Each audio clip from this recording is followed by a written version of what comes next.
Hello and good morning all of you. स्वागत आहे तुमचं मेगाबीट एज्युकेशनच्या युट्यूब चॅनलवर. तर चला बघूया आजचे आपले वोकॅब्युलरीचे वर्ड्स, त्यांचे सिनोनिम्स, अँटोनिम्स, हिंदी मराठी इंग्लिशमध्ये मीनिंग्स आणि जे पण एक्झाम्पल म्हणून सेंटेन्सेस दिले आहेत ते सेंटेन्सेसचा मीनिंग बघूया आपण आणि त्याच्यामध्ये वर्डला कसं यूज करण्यात आलेलं आहे ते सुद्धा बघूया. सो स्टार्ट करूया आपल्या आजच्या सेशनला. फर्स्ट वर्ड आहे तो आहे इनफॅमी. INFAMY, infamy. इनफॅमीचं मिनिंग होतं the state of being well known for some bad quality or deed. Okay, the state of being well known for some bad quality or deed. म्हणजेच काय होतं तर इनफॅमीचं हे मीनिंग आहे. हिंदीमध्ये इनफॅमीला म्हटलं जातं बदनामी, मराठीमध्ये सुद्धा बदनामी असंच म्हटलं जातं. आणखी काय होतं मराठीमध्ये कलंक.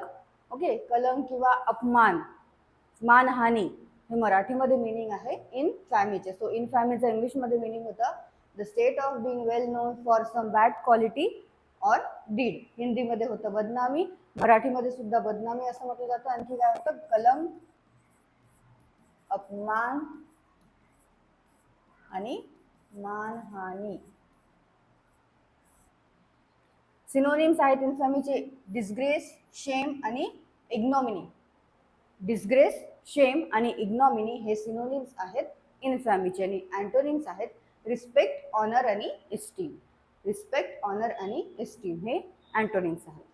सेंटेन्स काय दिलेला आहे, traitors are held infamy. Traitors are held in infamy. सेंटेन्सचा अर्थ होतो द्वेषद्रोही नेहमीच कलंकित मानले जातात. सो इथे इनफॅमी म्हणजे यूज करण्यात आलेला आहे कलंकित. ओके, सो मिनिंग काय होतं मराठीचं, मराठीमध्ये इन्फॅमीचं बदनामी, कलंक, अपमान आणि मानहानी. नेक्स्ट वर्ड आहे कनिंग. कनिंगचं मिनिंग आहे having or showing skill in achieving one's ends by deceit or evasion. Okay, कनिंगचं इंग्लिशमध्ये मिनिंग होतं having or showing skill in achieving one's ends by deceit or evasion. हिंदीमध्ये मिनिंग होतं कनिंगचं चालाकी. मराठीमध्ये काय होतं जो लबाडी करतो. ओके, लबाडी, धूर्तपणा, याला मराठीमध्ये याला हे जे मराठीमध्ये आहे लबाडी, धूर्तपणा, याचं इंग्लिशमध्ये काय होतं वर्ड कनिंग हे वर्ड यूज करण्यात येतं इंग्लिशमध्ये. कशा करता, चालाकी आणि धूर्तपणा करता. चालाकी, धूर्तपणा आणि लबाडी करता. सो मराठीमध्ये मिनिंग होतं कनिंगचं धूर्तपणा, लबाडी, चतुर आणि कपटनीती. सो मराठीमध्ये मिनिंग होतं कनिंगचं चतुर, कपटनीती, धूर्तपणा आणि लबाडी. सिनोनिम्स आहेत विली, डिव्हियस आणि गलिफुल. सिनोनिम्स आहेत कनिंगचे विली, डिव्हियस आणि गलिफुल. आणि अँटोनिम्स आहेत सिन्सिअरिटी आणि इनजिनियसनेस.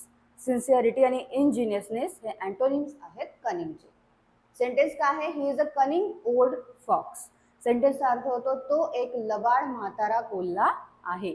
सो इथे कनिंग म्हणजे यूज केलेला आहे लबाड. ओके, नेक्स्ट बघूया. नेक्स्ट वर्ड आहे लेटअप. लेटअपचं मिनिंग काय आहे इंग्लिशमध्ये, a usually gradual decrease in the pace or level of activity of something. म्हणजेच काय होणे तर कमी होणे. ओके, कमी होणे किंवा कशामध्ये एखाद्या याच्यामध्ये काही सवलत मिळणे, त्याला काय म्हटलं जातं लेटअप असं म्हटलं जातं. सो लेटअपचं हिंदीमध्ये मिनिंग होतं कम होणं, मराठीमध्ये मिनिंग होतं कमी होणे. आणखी काय होणे किंवा विश्रांती सुद्धा आपण म्हणू शकतो. विश्रांती घेणे म्हणजे पॉज घेणे. सो लेटअपचं इंग्लिशमध्ये मिनिंग आहे usually gradual decrease in the pace or level of activity of something. हिंदीमध्ये मिनिंग होतं कम होणं, मराठीमध्ये मिनिंग काय होतं विश्रांती, सवलत आणि कमी होणे. सिनोनिम्स आहेत स्लो डाऊन, डिक्लाइन आणि डिक्लेरेशन. स्लो डाऊन, डिक्लाइन आणि डिक्लेरेशन हे सिनोनिम्स आहेत लेटअपचे. आणि अँटोनिम्स आहेत ऍक्सेलरेशन, क्विकनिंग आणि हेस्टनिंग. ऍक्सेलरेशन, क्विकनिंग आणि हेस्टनिंग हे अँटोनिम्स आहेत लेटअपचे. सेंटेन्स काय आहे, the downpour continued for hours without letup. सेंटेन्सचा अर्थ काय होतो मुसळधार पाऊस तासन तास न थांबता पडत राहिला. सो इथे काय होतं ओके विदाउट लेटअप. विदाउट लेटअप म्हणजे काय यूज करण्यात आलेलं आहे इथे, न थांबता. ओके, सो इथे लेटअप म्हणजे काय होतं थांबता आणि विदाउट लेटअप म्हणजे होतं न थांबता. नेक्स्ट वर्ड आहे फॉब. फॉबचं मिनिंग आहे deceitfully attempt to satisfy someone by making excuses or giving them something inferior. काय होतं इंग्लिशमध्ये मिनिंग फॉबचं? Deceitfully attempt to satisfy someone by making excuses or giving them something inferior. म्हणजेच काय करणे, तर त्याला फसवणे. ओके, फसवणे किंवा एखादी काही इन्फेरियर वस्तू त्याला देऊन देणे, म्हणजेच कमी जे ज्याची काही हे असते अयोग्य वस्तू आपण म्हणू शकतो की ज्याची एकदम किंमत कमी आहे किंवा एकदम क्वालिटीमध्ये जी कमी आहे ती वस्तू त्याला देऊन देणे, म्हणजेच काय करणे, तर फसवणे एक प्रकारे. त्याला म्हटलं जातं फॉब. सो फॉबचं इंग्लिशमध्ये मिनिंग होतं deceitfully attempt to satisfy someone by making excuses or giving them something inferior. हिंदीमध्ये मिनिंग होतं धोका देणं, मराठीमध्ये मिनिंग होतं फसवणे, लांबवणे किंवा अयोग्य वस्तू देणे. सो सिनोनिम्स आहेत फॉबचे डिसीव, ट्रिक आणि डिटर. डिसीव, ट्रिक आणि डिटर हे सिनोनिम्स आहेत फॉबचे. सेंटेन्समध्ये कसं यूज केलेलं आहे, don't try to fob me off with excuses. सेंटेन्सचा अर्थ होतो मला खोटी कारणे देऊन फसवण्याचा प्रयत्न करू नकोस. सो इथे फॉब म्हणजे यूज करण्यात आलेला आहे फसवण्याचा. ओके, एक्सक्युजेस म्हणजे काय होतं, तर कारणे. एक्सक्युजेस म्हणजे होतं कारण. नेक्स्ट वर्ड बघूया. नेक्स्ट वर्ड आहे फिस्टी. FEISTY. काय होतं, फिस्टी. फिस्टीचं मिनिंग आहे फिलिंग और डिस्प्लेइंग ईगरनेस टू फाईट. म्हणजे जो काय आहे भांडखोर आहे. ओके, ज्याला जो ज्याची अशी फिलिंग असते भांडण्याची किंवा जो डिस्प्ले करतो ईगरनेस कशा करता, फाईटनेस करता. म्हणजेच काय आहे, एकतर जो चिडखोर आहे आणि भांडखोर आहे किंवा धाडसी आपण त्याला सुद्धा म्हणू शकतो. सो फिस्टीचं हिंदीमध्ये मिनिंग होतं आक्रमक, मराठीमध्ये मिनिंग होतं भांडखोर किंवा धाडसी. आणि इंग्लिशमध्ये काय आहे फिलिंग और डिस्प्लेइंग ईगरनेस टू फाईट. मराठीमध्ये मिनिंग काय होतं भांडखोर, चिडखोर आणि धाडसी. निडर सुद्धा आपण त्याला म्हणू शकतो. जो धाडसी आहे तो काय आहे, निडर आहे. सो मराठीमध्ये फिस्टीचं मिनिंग होतं भांडखोर, चिडखोर, धाडसी आणि निडर. सिनोनिम्स आहेत अग्रेसिव्ह, मिलिटंट आणि हॉस्टाईल. हॉस्टाईल, मिलिटंट आणि अग्रेसिव्ह सिनोनिम्स आहेत फिस्टीचे. आणि अँटोनिम्स आहेत पीसफुल, पीसेबल आणि नॉन अग्रेसिव्ह. पीसफुल, पीसेबल आणि नॉन अग्रेसिव्ह हे फिस्टीचे अँटोनिम्स. सेंटेन्समध्ये कसं यूज केलेलं आहे, at 66 he was as feisty as ever. सेंटेन्सचा अर्थ काय होतो, वयाच्या 66व्या वर्षीही ते नेहमीप्रमाणे उत्साही होते. सो इथे फिस्टी म्हणजे यूज करण्यात आलेला आहे उत्साही म्हणून. ओके, उत्साही सुद्धा आपण यूज करू शकतो. कशाच्या ठिकाणी, फिस्टीच्या ठिकाणी. जसं या सेंटेन्समध्ये फिस्टीच्या ठिकाणी उत्साही म्हणून यूज केलेलं आहे. नेक्स्ट वर्ड आहे ओव्हरकिल. ओव्हरकिलचं मिनिंग काय आहे, the state or an instance of going beyond what is usual, proper or needed. म्हणजेच काय, तर जे युजल आहे, जे प्रॉपर आहे किंवा जे पाहिजे आहे त्याच्यापेक्षा काहीतरी जास्त करणे, गरजेपेक्षा काहीतरी जास्त करणे, त्याला म्हटलं जातं ओव्हरकिल. म्हणजेच काय करणे, तर अतिरेक करणे किंवा गरजेपेक्षा काही पण जास्त करणे. कशाची पण कृती जी आहे ते गरजेपेक्षा जास्त करणे, त्याला म्हटलं जातं इंग्लिशमध्ये ओव्हरकिल. मीनिंग आहे the state or an instance of going beyond what is usual, proper or needed. हिंदीमध्ये मिनिंग होतं अति करणं, मराठीमध्ये मिनिंग होतं गरजेपेक्षा जास्त, अतिरेक किंवा आवश्यकतेपेक्षा अधिक प्रमाणात केलेली कृती. सो मराठीमध्ये मिनिंग होतं ओव्हरकिलचं अतिरेक किंवा आवश्यकतेपेक्षा अधिक प्रमाणात केलेली कृती, गरजेपेक्षा जास्त. सिनोनिम्स आहेत सरप्लस, एक्सेस आणि ओव्हरफ्लो. सरप्लस, एक्सेस आणि ओव्हरफ्लो हे सिनोनिम्स आहेत ओव्हरकिलचे. आणि अँटोनिम्स काय आहेत, डिफिशियन्सी, डिफिसिट आणि इनसफिशियन्सी. डिफिशियन्सी, डिफिसिट आणि इनसफिशियन्सी हे अँटोनिम्स आहेत. सेंटेन्स आहे that's enough any more just overkill. सेंटेन्सचा अर्थ होतो तेवढं पुरेसं आहे, त्यापेक्षा जास्त फक्त अति होईल. सो इथे ओव्हरकिल म्हणजे काय यूज करण्यात आलेला आहे, अति होईल म्हणून. ओके, काय आहे that's enough any more just overkill म्हणजेच तेवढं पुरेसं आहे, त्यापेक्षा जास्त फक्त अति होईल. नेक्स्ट वर्ड आहे एफिमेरल. एफिमेरलचं मिनिंग होतं lasting for a very short time. Lasting for a very short time म्हणजेच काय आहे, जे क्षणिक आहे, क्षणभंगूर आहे किंवा तात्पुरत्या काळाकरता आहे, त्याला म्हटलं जातं एफिमेरल. सो एफिमेरलचं इंग्लिशमध्ये मिनिंग होतं lasting for a very short time. हिंदीमध्ये मिनिंग होतं अल्पकालिक आणि मराठीमध्ये सुद्धा अल्पकालिकच म्हटलं जातं. आणखी काय होतं अल्पकालिक, क्षणिक, क्षणभंगूर किंवा तात्पुरता. सो मराठीमध्ये मिनिंग होतं एफिमेरलचं अल्पकालिक, क्षणिक, क्षणभंगूर आणि तात्पुरता. सिनोनिम्स आहेत ब्रीफ, शॉर्ट आणि लिटल. ब्रीफ, शॉर्ट आणि लिटल सिनोनिम्स आहेत एफिमेरलचे आणि अँटोनिम्स आहेत इटर्नल, लास्टिंग आणि एन्ड्युरिंग. इटर्नल, लास्टिंग आणि एन्ड्युरिंग हे अँटोनिम्स आहेत एफिमेरलचे.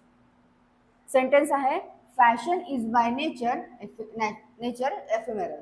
काय आहे, फॅशन ही मुळात क्षणभंगूर असते. Fashion is by nature ephemeral म्हणजेच फॅशन ही मुळात क्षणभंगूर असते. सो इथे एफिमेरल म्हणजे यूज केलेला आहे क्षणभंगूर. नेक्स्ट वर्ड आहे कॉन्ट्राव्हेन्शन. कॉन्ट्राव्हेन्शनचं मिनिंग होतं a failure to uphold the requirements of law, duty or obligation. म्हणजे जो काय आहे उल्लंघन असते, काही पण कशाचे पण लॉ आहे किंवा ड्युटी आहे त्याचं उल्लंघन म्हणजेच एखादं काही नियम आहे त्या नियमांचं उल्लंघन करणे, त्याला म्हटलं जातं कॉन्ट्राव्हेन्शन किंवा विरोध करणे. सो हिंदीमध्ये मिनिंग होतं उल्लंघन, मराठीमध्ये सुद्धा उल्लंघनच म्हटलं जातं.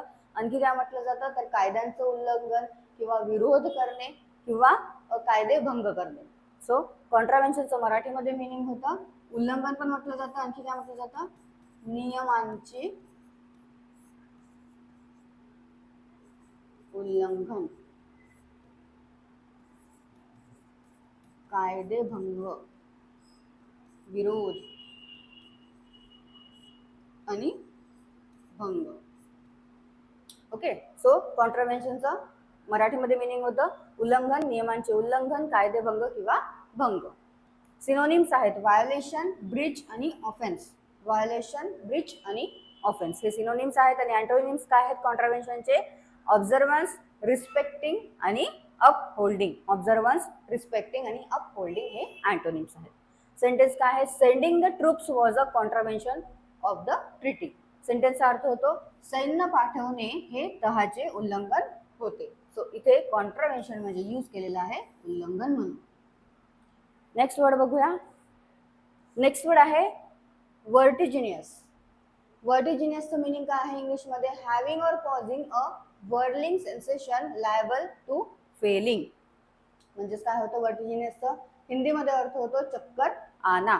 म्हणजेच काय मराठीमध्ये चक्कर येणे किंवा गरगरल्यासारखं होणे, त्याला म्हटलं जातं वर्टिजिनियस. मिनिंग आहे इंग्लिशमध्ये having or causing a whirling sensation liable to falling. हिंदीमध्ये होतं चक्कर आना, मराठीमध्ये मिनिंग होतं चक्कर आणणारा किंवा येणारे, भोवळ येणारा किंवा गरगरणारे. आणखी काय होतं अस्थिर. सो मराठीमध्ये मिनिंग होतं वर्टिजिनियसचं चक्कर आणणारा किंवा येणारे, भोवळ येणारा किंवा गरगरणारे आणि अस्थिर. सिनोनिम्स आहेत गिडी, डिझी आणि वुझी. सिनोनिम्स काय आहेत गिडी, डिझी आणि वुझी. आणि अँटोनिम्स आहेत स्टेडी, स्टेबल आणि क्लिअर हेडेड. स्टेडी, स्टेबल आणि क्लिअर हेडेड हे अँटोनिम्स आहेत वर्टिजिनियसचे. सेंटेन्स काय आहे 3D effect is likely to leave some audience member feeling vertiginous. सेंटेन्सचा अर्थ काय होतो 3D परिणामामुळे काही प्रेक्षकांना घेरी आल्यासारखे किंवा चक्कर आल्यासारखे वाटण्याची शक्यता आहे. सो कधी कधी तुम्ही मूवी बघायला जाता, सो तेव्हा 3D ग्लासेस लावावे लागतात. सो ज्यांना ऑलरेडी ग्लासेस आहे आणि ते ग्लासेसवर जेव्हा 3D ग्लासेस लावतात तेव्हा थोडंसं त्यांना चक्कर आल्यासारखं होतं. सो तेच हे एक्झाम्पल आहे. काय आहे? 3D effect is likely to leave some audience members feeling vertiginous. म्हणजेच काय, तर 3D परिणामामुळे काही प्रेक्षकांना घेरी आल्यासारखे किंवा चक्कर आल्यासारखे वाटण्याची शक्यता आहे. आणि इथे वर्टिजिनियस म्हणजे यूज करण्यात आलेला आहे घेरी आल्यासारखे किंवा चक्कर आल्यासारखे. लास्ट वर्ड आपल्या आजच्या सेशनचा तो आहे कॉन्ग्रुइटी. कॉन्ग्रुइटीचं मिनिंग होतं a point which 2 or more things share in common. म्हणजेच काय, तर कॉन्ग्रुएन्स असणे. जसे कॉन्ग्रुएन्स ट्रायंगल्स तुम्ही आधी 8, 9, 10 मध्ये तुम्ही जर ट्रायंगल विषयी काही वाचलं असेल तो सो त्याच्यामध्ये होतं की कॉन्ग्रुएंट ट्रायंगल म्हणजेच काय आहे की याच्यामध्ये काही काही जे आहे ते साम्य आहे, ओके, सेम आहे, कॉमन आहे. सो त्याला काय म्हटलं जातं? कॉन्ग्रुइटी असं म्हटलं जातं. सो कॉन्ग्रुइटीचं इंग्लिशमध्ये मिनिंग काय होतं? A point which 2 or more things share in common. 2 or more things जे कॉमन शेअर करतात त्याला काय म्हटलं जातं? कॉन्ग्रुइटी. हिंदीमध्ये मिनिंग होतं समानता. मराठीमध्ये काय होतं मिनिंग कॉन्ग्रुइटीचं? एकरूपता. समानता सुद्धा म्हटलं जातं मराठीमध्ये. आणखी काय म्हटलं जातं? सुसंगतता. आणखी जुळणी किंवा अनुरूपता. सो मराठीमध्ये मिनिंग होतं कॉन्ग्रुइटीचं समानता, एकरूपता, सुसंगतता, जुळणी किंवा अनुरूपता. सिनोनिम्स आहेत सिमिलॅरिटी, रिझेम्बलन्स आणि कॉमनॅलिटी. सिमिलॅरिटी, रिझेम्बलन्स आणि कॉमनॅलिटी हे सिनोनिम्स आहेत कॉन्ग्रुइटीचे. आणि अँटोनिम्स आहेत डिफरन्स, डिस्क्रिपन्सी आणि डिससिमिलॅरिटी. अँटोनिम्स आहेत डिफरन्स, डिस्क्रिपन्सी आणि डिससिमिलॅरिटी. सेंटेन्स काय आहे? The book alleges certain congruities between several political assassinations that were thought to be unrelated. सेंटेन्सचा अर्थ काय होतो? त्या राजकीय हत्या एकमेकांशी संबंधित नसल्याचे मानले जात होते, त्यांच्यामध्ये काही साम्य असल्याचे या पुस्तकात नमूद करण्यात आले आहे. सो इथे कॉन्ग्रुइटीज म्हणजे काय यूज करण्यात आलेलं आहे? साम्य म्हणून. ओके. असॅसिनेशन म्हणजे काय होतं? तर असॅसिनेशन म्हणजे होतं हत्या, ओके, राजकीय हत्या, त्याला म्हटलं जातं असॅसिनेशन. सो हे आहेत आपले आजचे 10 वर्ड्स. सो परत एकदा तुम्ही रिवाइज करून घ्या, वाचून घ्या. आजचे वर्ड्स फारच इझी होते, सो नोट डाऊन करून घ्या. आणि याची PDF तुम्हाला व्हिडिओच्या खाली डिस्क्रिप्शनमध्ये लिंक मिळून जाणार, तिथून तुम्ही डाउनलोड करू शकता. सो तुम्हाला सेशन आवडलं असेल, सेशनला लाईक करा, चॅनलला सबस्क्राईब करा, तुमच्या फ्रेंड्सला शेअर करा. चला, all the best all of you and thank you.